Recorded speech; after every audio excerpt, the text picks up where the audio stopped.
Yes, honors class with Joey Votto. I don't think that's too much. Joey Votto joins us now. How are you, Joey? Brian Kenny here. Good to see you. Come I on. have pictures of me in a suit if you want one. You Yeah. don't have to like Photoshop my head on top of a dude in a suit. Yeah, we'll take one. Send us your stuff. I Noted. remember though, We'll Joey, do. Hair. when I was in high With school, hair. with hair. Oh, you want hair or you want shaved? You tell us. We gave you hair. Continue. I remember it in high school. I had some honors classes and then some that weren't. When I went to honors class, it was like, all right, clear your mind, pay attention, get ready. That's what we're doing now. You wanted to talk about Kyle Schwarber, who's a fascinating hitter, power hitter, sometimes even a leadoff hitter. Right now, age 33 season, leads the league in slugging at .624. So, Joey, give me your impressions. What do you see with Kyle Schwarber? It goes to this week's theme. My two favorite types of players are the ones that that get better throughout the course of their career, because you want to ask them why and how, and as players we're always trying to keep our head above level because the major league game is so difficult. But then the idea of being able to expand our potential and improve as our career moves along, and Kyle is that perfect example of a player that had fantastic moments as a Chicago Cub, won the World Series, but only now seeing him come. I mean, he's in his 30s, seeing him come into his full potential. And last year with that big 50, 55 plus, 56, I think he finished with season, and this year on like a 60-something homer pace. You ask him, you want to say, hey, Kyle, and this is common around the batting cage wearing a different uniform. Kyle, how you doing this? How you doing that? If you could somehow ask a Kyle Schwarber, how are you getting better so deep into your career?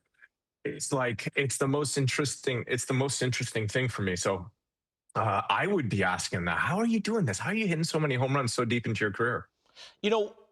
I would love about him because there's, a debate over when he was leading off. Like a guy with his numbers, you wouldn't normally lead off with all that power. The on base is good, but not great. But his approach, right? Knowing that if you come in with strike one, if you just pound the zone to get ahead, it's going out of the park. Or you might have a 12 pitch at bat. He might wait you out. Did you ever have that philosophy? I know there were times where you were like, I want to be ready pitch one. Have you seen in that, like his approach it's intelligent? I don't know if you've observed him against the Pirates. I mean, he homered twice, and then all of a sudden they fired 0 fastballs. He got no fastballs for a stretch of time.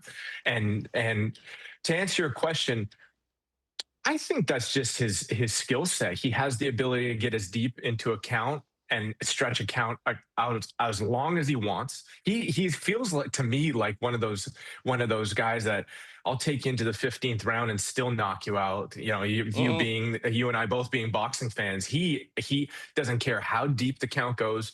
He'll take his walk, of course, but he's always a home run threat. And again, how is it that he's going to hit 66? I mean, this is a guy. I played with a fella named Adam Dunn, and they reminded me a lot of one another.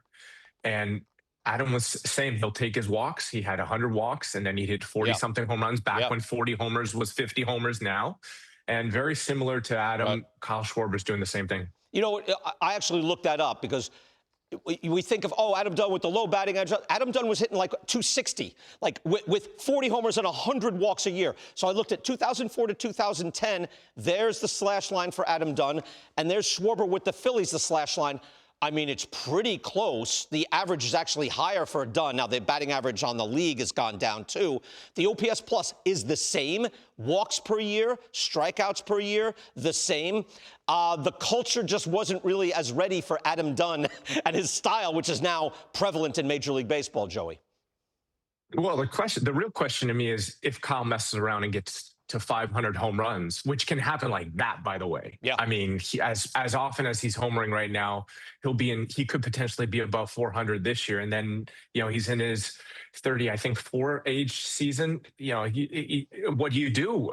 Not what do you do? I mean, he hits 500 home runs, then you celebrate it. But he's the sort of guy where, I watched Adam Dunn play and approach 500 home runs, and it would have been the same thing. We would have celebrated that moment. But Kyle's really interesting to me, and his career is probably the one that's going to intrigue me the most over the next few years. Yeah, he's. I looked last year and I went, oh wow, that's a Hall of Fame path. There's a Hall of Fame path that he's on now. You're going to be in the Hall of Fame too. Bryce Harper, also age 33 season, bouncing back.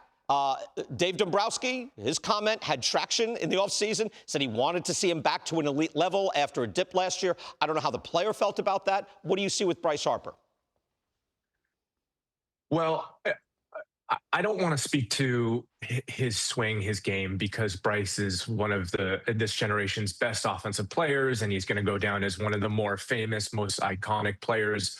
I think in baseball, rare is the player that is on the cover of Sports Illustrated at 16 years old and actually lives out that sort of potential. Yeah. But what's interesting to me, most interesting to me now is the very personal, the very N of one experience that he's going to have trying to be a great player as he approaches the middle of his 30s and then 40. I mean, he said he wanted to play till he was 45 years old, and I believe him.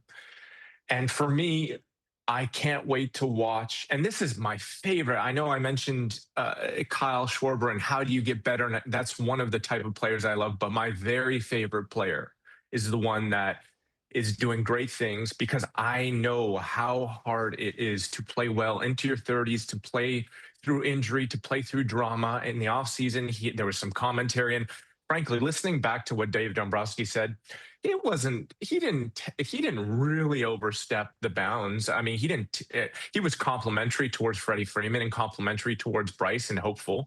And I think in Bryce's mind, it was like, dude, you knew I played through something. You knew I was kind of gutting it out.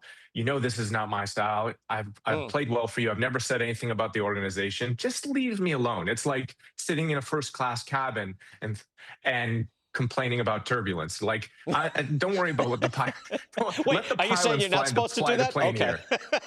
You're not supposed to do that. The pilot's flying. Right, the pilot's flying the plane. It's.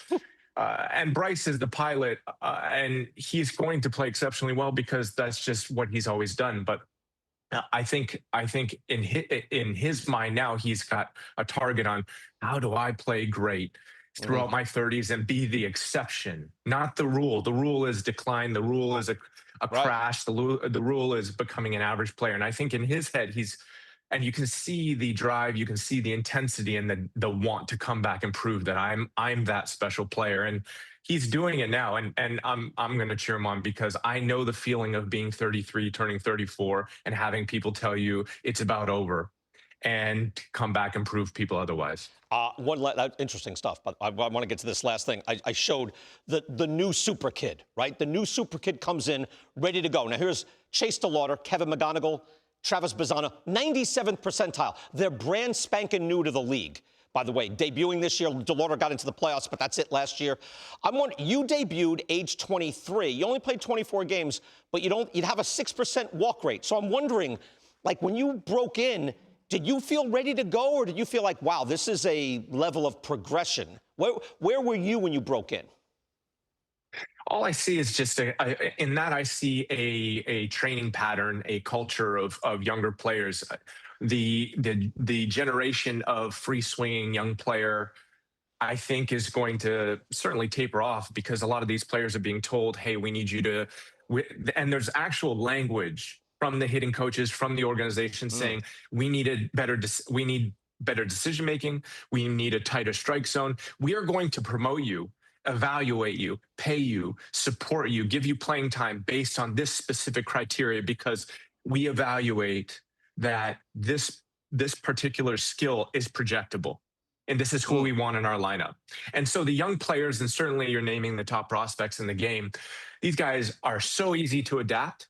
And it's like asking a generation in the past, hey, we want you to hit the ball on the ground. We want you to hit get a runner over. Okay, I'm a skilled player. I'm going to adapt to it. Right. Now we want you to keep the strike zone tight. We want you to make good decisions. Okay, I can adapt to it. So it's more of a reflection of how skilled those players are than that being attributes that they've always had. That's excellent. You're right. Having language for it is the start. And then it's focus, and then you react to the incentives in there. Great stuff. That's why it's honors class. Where's the picture of Joey? There's the picture of Joey right there. I thought it was a good shot. Joey. Okay. Great stuff, Joey. Thanks. Thank you, sir. Joe, Thanks, go to guys. Cooperstown tomorrow. It's going to be fun. Cooperstown. Have a good trip. Have you gone to Cooperstown? Have you been there? No, sir. Oh, all right. You might want to get a roadmap. We'll tell you about it. Thank you, Joey. Take care. We'll see you next See you, week. BK.